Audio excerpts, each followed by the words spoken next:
នៅក្បែរនាងរងចាំរថភ្លើងខ្ញុំពិនិត្យមើលនាឡិការបស់ខ្ញុំព្រិលធ្លាក់អងរដូវ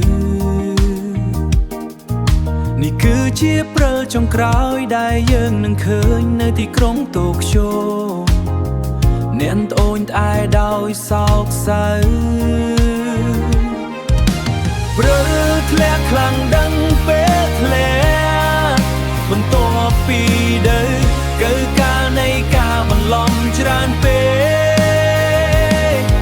កឥឡូវនេះទៀតក៏ដើបានមកដល់ហើយអ្នកបានคล้ายជាស្រស់ស្អាត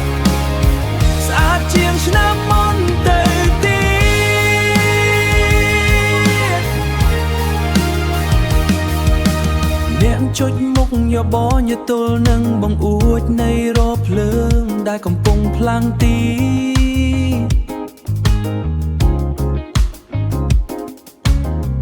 អ្នកហៀបនឹងនិយាយអ្វីមួ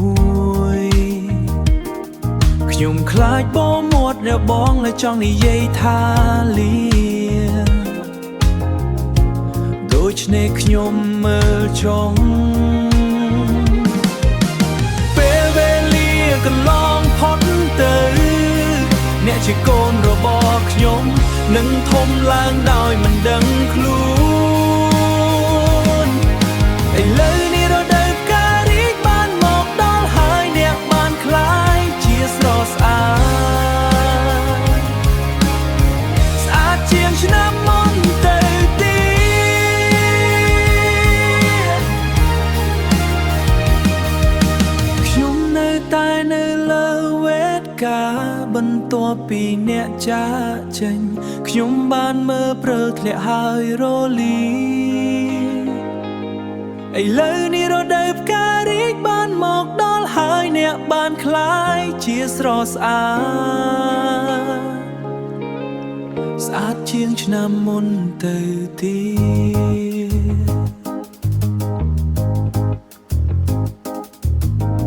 ស្អាតជាងឆ្នាំមុន